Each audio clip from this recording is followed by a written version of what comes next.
Asimov science fiction के भविष्यवक्ता। Isaac Asimov कहानी लिखने में माहिर थे।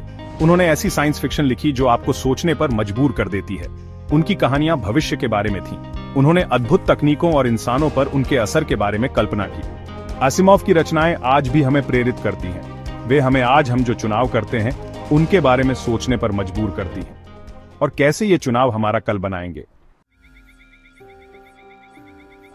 कहानी हमें साल ओसी और सेट1 में ले जाती है।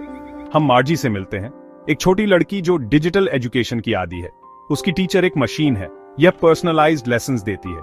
मार्जी अपने स्पेशली डिजाइन्ड स्कूल रूम में अकेले पढ़ती है। उसने कभी ट्रेडिशनल क्लासरूम का मजा नहीं लिया। एक दिन मार्जी के दोस्त टॉमी को एक असली किताब मिलती है। यह पुरानी है और कागज की बनी है।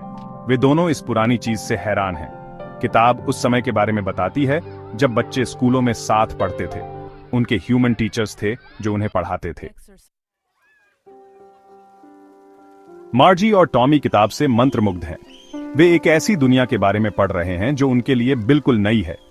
वे बच्चों के एक असली स्कूल की इमारत में जाने के बारे में पढ़ते हैं, एक ऐसी जगह जहां बच्चे एक साथ पढ़ते और खेलते हैं। वे बच्चों को एक साथ हंसते और सीखते हुए देखते हैं। यह उनके लिए एक अद्भुत अनुभव है। सोचो, एक टीचर जो एक असली इंसान है, मशीन नहीं। यह उनके लिए एक नई और रोमांचक सोच है। किताब रिसेस के मजे और दोस्ती के बारे में बताती है। वे सोचते हैं कि यह कितना मजेदार होगा। अतीत की यह झलक आंखें खोलने वाली है। यह उन्हें सोचने पर मजबूर करती है कि उनका वर्तमान कितना अलग है। मार्जी अपनी अकेले वाली पढ़ाई पर सवाल उठाने लगती है। वह सोचती है कि क्या वह कुछ महत्वपूर्ण खो रही है। वह सोचती है कि क्या वह कुछ जरूरी खो रही है। शायद वह अपने दोस्तों के साथ पढ़ाई और खेल का आनंद नहीं ले पा रही है। कुछ ऐसा जो उसके मैकेनिकल टीचर के स्क्रीन पर दिखाए जाने वाले फैक्ट्स और फिगर्स से परे है। वह सोचती है कि असली दुनिया में सीखना कैसा होगा। सेक्शन 4, एजुकेशन सिर्फ फैक्ट्स से ज्यादा। द फन दे हैड शिक्षा में तकनीक की सीमाओं पर प्रकाश डालती है।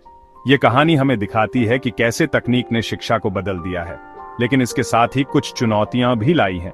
हालांकि डिजिटल टूल्स पर्सनलाइज्ड लर्निंग देते हैं, लेकिन वे अकेलेपन का कारण भी बन सकते हैं। बच्चों को अकेलेपन का सामना करना पड़ सकता है, जो उनके मानसिक विकास के लिए हानिकारक हो सकता है।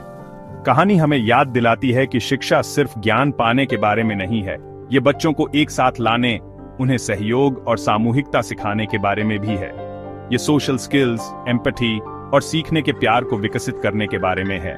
बच्चों को एक दूसरे के साथ मिलकर काम करना, एक दूसरे की भावनाओं को समझना और एक दूसरे की मदद करना सिखाना महत्वपूर्ण है। असिमोव की कहानी हमें शिक्षा में ह्यूमन इंटरैक्शन के महत्व के बारे में सोचने पर मजबूर करती है। शिक्षक और छात्रों के बीच का संवाद, उनकी आपसी समझ और सहयोग शिक्षा को और भी प्रभावी बनाते हैं। सहपाठियों की हंसी, शिक्षक का मार्गदर्शन, सीखने का साझा अनुभव, ये चीजें अच्छी शिक्षा के लिए जरूरी हैं। ये अनुभव बच्चों को न केवल अकादमिक रूप से बल्कि व्यक्तिगत रूप से भी विकसित करते हैं।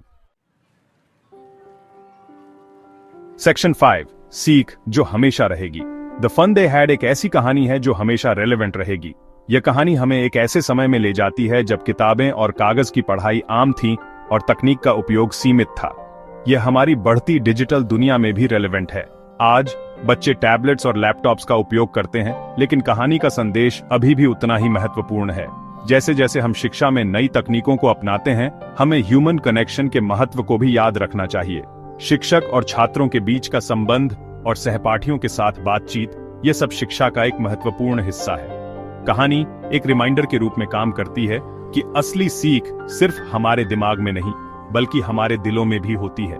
यह हमें याद दिलाती है कि शिक्षा का असली उद्देश्य ज्ञान के साथ साथ मानवीय मूल्यों को भी बढ़ावा देना है। असिमोव की कहानी हमें बैलेंस बनाने के लिए प्रोत्साहित करती है। यह हमें सिखाती है कि कैसे हम तकनीक और पारंपरिक शिक्षा के बीच संतुलन बना सकते हैं। हम तकनीक के फायदों को अपना सकते हैं और साथ ही शिक्षा में ह्यूमन कनेक्शन के महत्व को भी बनाए रख सकते हैं। यह संतुलन हमें एक समृद्ध और पूर्ण शिक्षा प्रणाली की ओर ले जाता है। यह सुनिश्चित करता है कि आने वाली पीढ़ियां एक साथ सीखने का आनंद उठाएं, ठीक उसी तरह जैसे उस किताब में बच्चों ने किया था जो मार्जी और टॉमी को मिली थी। यह कहानी हमें यह भी सिखाती है कि सीखने का आनंद और उत्साह कभी नहीं बदलता, चाहे समय कितना भी बदल जाए। अगर आपको यह वीडियो पसंद आए तो कृपया इसे लाइक और शेयर करें।